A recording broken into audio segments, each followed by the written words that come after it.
함께 기도하겠습니다. 주님 감사합니다. 오늘 금요일을 맞이한 성도들의 이 하루를 축복합니다. 최선을 다해서 걸어왔던 우리의 모든 삶의 자리에 풍성한 열매를 맺혀 주옵소서.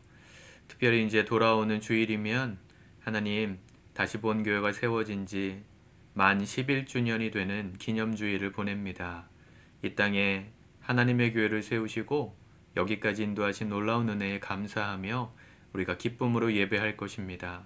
주님의 크신 사랑, 우리를 여기까지 인도하신 그 사랑에 감격하는 모든 성도들의 마음에 이번 주말 동안 기쁨을 부어주시고 또 새로운 10년을 뛰어갈 에너지와 비전과 소망을 우리 마음 가운데 주시는 은혜의 예배가 될 수 있도록 축복하여 주옵소서. 예수님의 이름으로 기도드립니다. 아멘. 찬송가 582장 찬양하시겠습니다.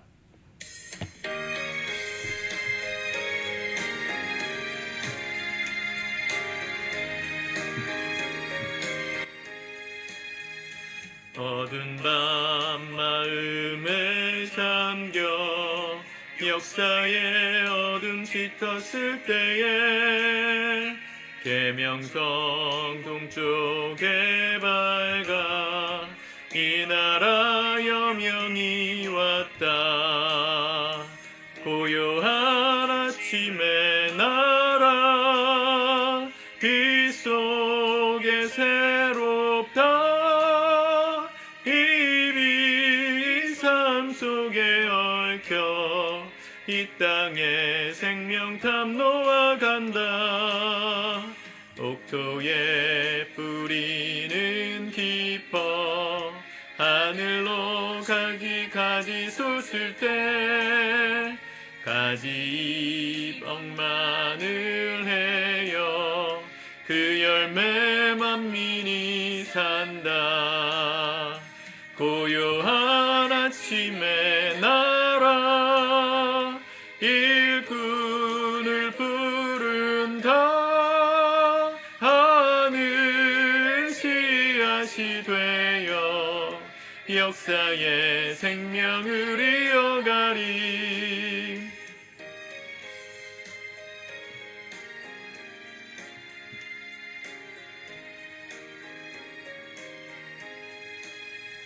맑은 샘 줄기 용솟아 거칠은 땅에 흘러 적실 때 기름진 푸른 벌판이 눈앞에 활짝 트인다. 고요한 아침의 나라 새하늘 새 땅아 길이 꺼지지 않는 인류의 횃불 되어 타거라. 아멘. 오늘 하나님 말씀은 역대상 21장 1절에서 17절까지의 말씀입니다. 먼저 읽고 묵상하도록 하겠습니다. 21장 사탄이 일어나 이스라엘을 대적하고 다윗을 충동하여 이스라엘을 계수하게 하니라. 다윗이 요압과 백성의 지도자들에게 이르되 너희는 가서 브엘세바에서부터 단까지 이스라엘을 계수하고 돌아와 내게 보고하여 그 수요를 알게 하라. 하니 요압이 아뢰되 여호와께서 그 백성을 지금보다 100배나 더 하시기를 원하나이다. 내 주 왕이여, 이 백성이 다 내 주의 종이 아니니까 내 주께서 어찌하여 이 일을 명령하시나이까? 어찌하여 이스라엘이 범죄하게 하시나이까? 하나 왕의 명령이 요압을 재촉한지라.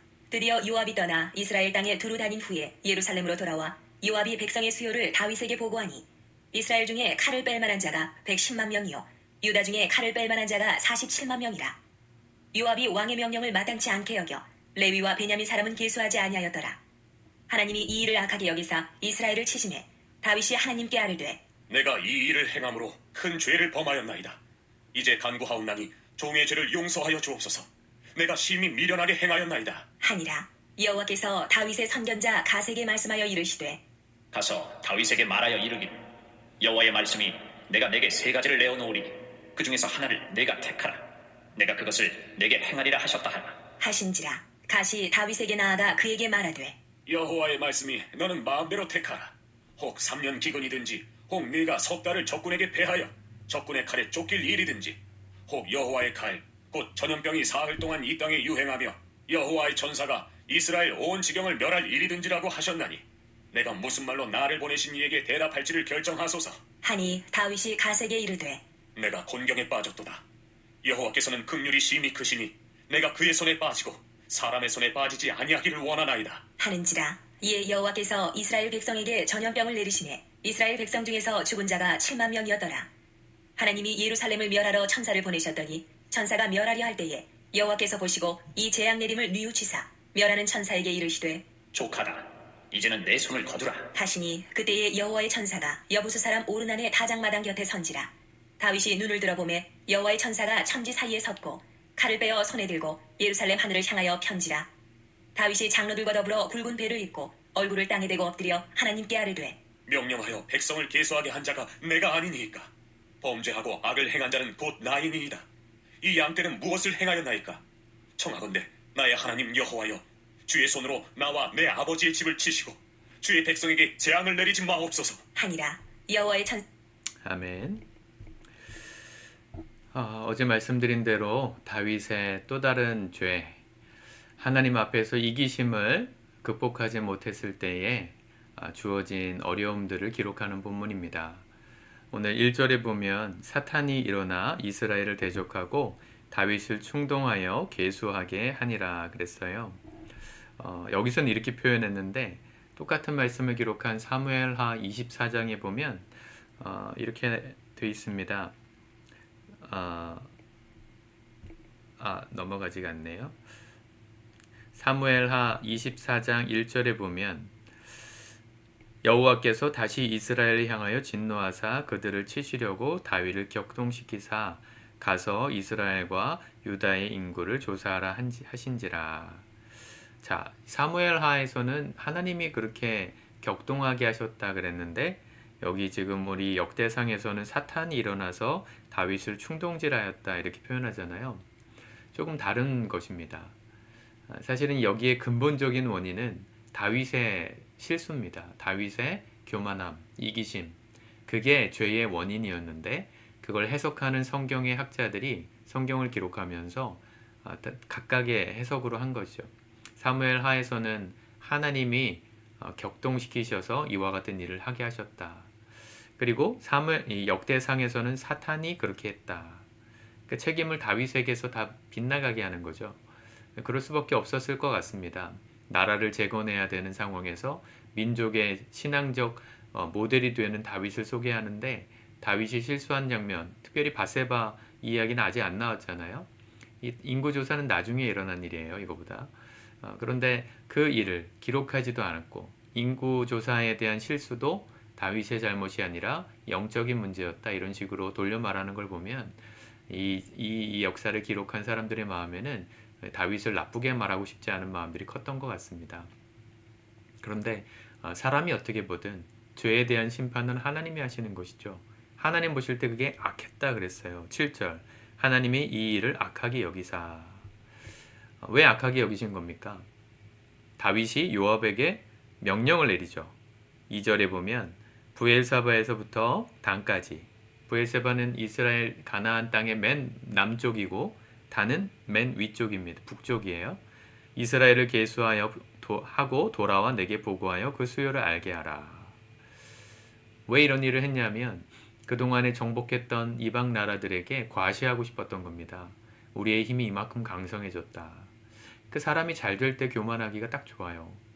뭔가 잘 되고 내 인생에 승승장구하고 형통한 복을 누릴 때 당연히 하나님의 축복으로 누려야 하는 복인데도 그 복이 우리를 변질시켜요. 우리를 망가뜨려요. 우리 안에 은근히 내가 한 거라는 그런 공노심을 자극해요. 사울도 그랬어요. 처음에 사울 왕도 하나님 앞에 겸손히 행하던 왕이었는데 전투에서 갈 때마다 이기고 백성들의 칭송을 받으니까 교만하여졌어요. 그래서 승리의 비를 세우지 않습니까? 자기가 블레셋과 싸워서 이긴 자리에다가 사울 기념 비를 세워요. 그걸 보고 하나님이 무섭게 경책하시죠. 사무엘을 통하여서. 당신이 잘해서가 아니라 하나님의 은혜로 된 겁니다. 하나님이 대신 싸우신 겁니다. 하나님의 공로를 가로채지 말라고. 이 이스라엘이라는 나라가 참 특별한 나라입니다. 왕이 있는데 왕은 하나님의 대리인이었어요. 진정한 왕은, 백성들의 진정한 왕은 하나님이셨거든요. 그 하나님의 대리인으로서 왕을 주셨는데 왕이 이방 나라의 왕처럼 자기가 신 노릇을 하고 있는 신적인 존재로 추앙받고 싶은 인간의 이 근본적인 죄성, 다윗에게도 오늘 찾아온 것이죠. 계수해 봤더니 병사 수가 얼마였습니까? 병사의 수가 5절에 보면 이스라엘 중에 칼을 뺀 자는 110만 명, 유다 중에서 칼을 뺀 만한 자는 47만 명, 합치면 157만 명. 이 전체 인구의 150만 명 이상. 지금 우리나라도 아마 군인이 100만 명이 아닐걸요. 정확하게 통계를 모르겠는데 수십만 명 정도 되지 않을까요? 우리나라 50만 명 그 정도 되지 않을까요? 우리나라 인구가 5천만 명인데 그 중에 1%가 군인인 거죠. 이 이스라엘은 이거보다 훨씬 인구가 적었습니다. 우리보다 5천만 명 이런 수준이 아니었어요. 그런데 그 중에 157만 명, 10% 이상 그 나라의 인구를 차지하고 있는 군인이 그렇게 많았다는 건 잘 과시하고 싶었던 거예요. 과시하고 싶었던 거. 이기심을 극복하지 못한 결과 하나님이 악하게 여기시고 이스라엘을 치셨다는 겁니다. 선견자 갓을 보내서 다윗에게 선택하라 그러죠. 내가 세 가지를 내 앞에 제안하는데 내가 선택해라. 12절 혹 3년 기근이든 내가 석 달을 적군에게 패하여 적군의 칼에 쫓길 일이든 혹은 여호와의 칼 전염병이 사흘 동안 이 땅에 유행하며 여호와의 천사가 이스라엘 온 지경을 멸할 일이든 선택하라. 선택하라. 죄가 이렇게 무섭습니다. 특별히 리더의 자리에 계신 분들은 죄를 무서워하셔야 돼요. 죄를 두려워하셔야 돼요. 아무도 보지 않는 곳에서 짓고 있는 죄라고 해도 하나님이 보고 계십니다. 하나님을 의식하지 못하고 짓는 죄는 얼마나 무섭습니까? 하나님이 내 마음의 동기는 모르시겠지? 아니요. 다윗도 그냥 인구 조사를 한 거예요. 겉으로 봤을 땐 그냥 나라의 상황을 파악하고 싶은 행정 조치처럼 보였을지도 몰라요. 그런데 하나님은 속일 수 없었어요. 하나님이 그 다윗의 우쭐한 마음을 치신 거예요. 뭐 이렇게까지 치실까? 뭐 이렇게까지 무섭게 심판하실까? 하나님이 사랑하시는 사람은 오히려 더 무섭게 심판하시는 겁니다. 하나님이 정말 아끼고 사랑하시는 자들의 삶에는 허용하심이 없어요. 여러분들이 사랑하는 자녀들의 잘못을 허용하실 수 있으세요? 사랑하는 자녀일수록 망가질까, 변질될까 두려워하는 마음으로 부모가 더 경책하고 타이르고 무섭게 훈육하지 않습니까? 하나님도 똑같아요. 관심 없으시면 죄를 짓고 망하든 어떻게 되든 내버려 두셨을 거예요. 하나님이 사울을 버리셨을 때 딱 그랬습니다. 사울이 잘못했을 때 사울 때문에 일어났던 재앙은 없었어요. 재앙이 없었어요. 40년 동안 사울은 죽을 때까지 먹고 왕 노릇하며 잘 살았어요. 다윗은 하나님 앞에 이렇게 잘못된 거 하나 했을 때 무섭게 심판하셨어요. 결국 세 가지 중에서 3일 동안의 전염병을 택하고 7만 명이 죽는 일이 벌어지죠. 하나님의 천사가 이 재앙을 내리기 위해서 이스라엘 민족을 돌아다녀요. 15절 하나님이 예루살렘을 멸하려. 자, 예루살렘을 멸하려. 이런 표현이 무섭습니다. 예루살렘은 하나님이 택한 마을 아닙니까? 택한 성읍 아니에요? 여호와의 법궤가 있는 자리 아닙니까? 근데 왜 소돔과 고모라를 멸하실 것처럼 멸하시겠다고 했던 그 단어가 여기 똑같이 들어갔을까? 하나님 앞엔 예외는 없습니다. 죄를 짓고 멀쩡할 수 있는 사람은 없습니다. 이 땅에서 죄에 대한 대가를 치르지 않았다면 저 지옥에서 더 크게 치를 거예요. 하나님이 사랑하시는 자들에게는 재앙을 내리셔서라도 죄를 뉘우치고 회개하게 하세요. 그게 축복입니다. 나의 죄가 드러나고 나의 실수가 허물이 누군가에게 아픔이 되는 상황을 통해 그 죄를 미워하게 만드세요. 그렇지 않습니까? 가정을 깨는 일도 마찬가지예요.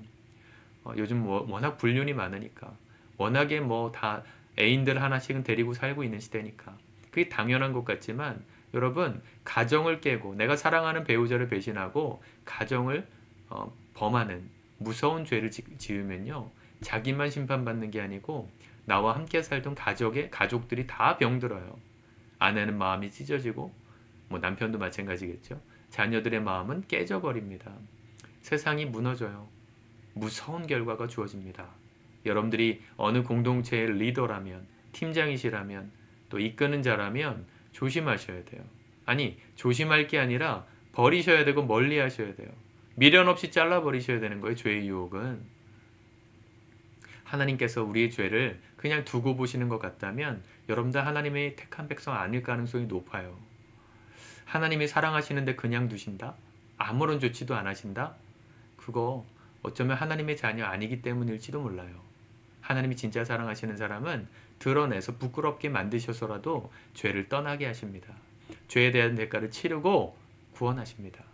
기회가 주어졌을 때 다윗은 자기의 죄를 인정했고 그 대가를 치렀어요.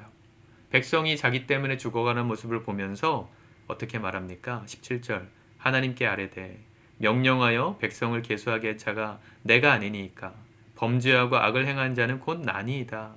이 양떼는 무엇을 행하였나이까? 청하건대 나의 하나님 여호와여 주의 손으로 나와 내 집을 내 아버지의 집을 치시고 주의 백성에게 재앙을 내리지 마옵소서.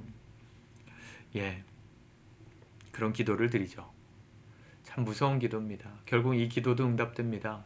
결국은 다윗이 죽고 솔로몬 시대가 지나자마자 나라가 두 쪽으로 깨져가지고 평생 서로 싸우고 으르렁거리는 다윗 왕조가 평생 시달리는 그런 비참한 나라가 되고 말았습니다. 죄의 결과는요, 사람을 가리지 않습니다. 특별히 우리가 창립 11주년을 앞두고 제 마음에 주시는 말씀 같다는 생각이 들어요. 11년 동안 두 사람이 시작한 교회가 이제 50명 정도 모이는 교회가 됐네요. 이 교회를 여기까지 인도하신 건 하나님의 은혜인데 자꾸만 제 공로를 드러내고 싶고 우리 성도들을 자랑하고 싶고 내가 한 역할이 이만큼이지 나 없었으면 이만큼 안 썼지 하는 마음이 자꾸 교만함이 들어오거든요. 제 안에 하나님이 경책하신다 싶습니다. 겸손해라. 교만하지 말아라. 내가 한 게 아니라 내가 했다. 내가 한 것이 아니라 내가 너를 그렇게 할 수 있도록 힘을 준 거라고. 그 하나님을 인정하는 그 처음 신앙을 회복하라고 주시는 말씀 같다는 생각이 듭니다. 우리 다시 본 교회 성도들 한 분 한 분이 참 보석 같은데 우리가 여기까지 이끄는 데 있어서 각자가 노력하고 섬기고 헌신한 부분이 당연히 빛나게 있지만 그 모든 것이 하나님이 주신 힘으로 했던 것임을 우리가 잊지 맙시다. 우리가 잘나서 우리에게 뭔가 많아서 뭔가 교회를 세워왔던 게 아니고 하나님의 은혜가 여기까지 세워오신 겁니다. 우리가 주 앞에 겸손할 때 하나님의 은혜가 계속해서 이 교회 가운데 흘러올 겁니다. 우리가 교만한다면 우리가 교만하게 누군가를 판단하고 자랑하려고 한다면 우리에게도 하나님의 영광이 거두어져 갈 수도 있다는 거 잊지 마십시오. 저도 잊지 않겠습니다. 특별히 사역자들, 우리 목자들, 리더의 자리에 계신 분들은 더더욱 겸손하게 우리가 하나님 은혜로 여기까지 왔습니다. 감사하면서 감사헌금도 하시고 또 신앙의 고백도 하시고 겸손하게 우리가 주일날 모여서 하나님의 은혜에 예배하고 찬양하고 기쁜 감사를 드리는 창립주간이 되었으면 좋겠습니다. 우리 준비된 마음과 몸으로 우리 주일에 다 같이 만나 뵙기를 축복합니다. 기도하겠습니다. 주님 감사합니다. 하나님의 말씀 우리가 겸손히 받습니다. 역사를 통하여 배우게 하시니 감사합니다. 다윗 같은 사람도 순간에 들어온 이기심을 극복 못하고 교만한 마음으로 자신의 업적을 드러내고자 했을 때 하나님이 무서운 심판을 내리셨던 것처럼 우리 교회도 우리 각자도 하나님 앞에 겸손하게 이번 창립주의를 맞이하는 모두가 되도록 역사하여 주옵소서. 내가 이만큼 섬기고 헌신했기 때문에 이만큼 된 거라는 그 자부심, 그 자만감, 그 교만함을 주님 우리가 버림으로 말미암아 계속해서 하나님의 은혜가 이 교회 가운데 임하고 많은 사람들이 주의 은혜를 누리는 축복의 통로가 될 수 있도록 은혜 베풀어 주시옵소서. 예수님의 이름으로 기도드립니다. 아멘.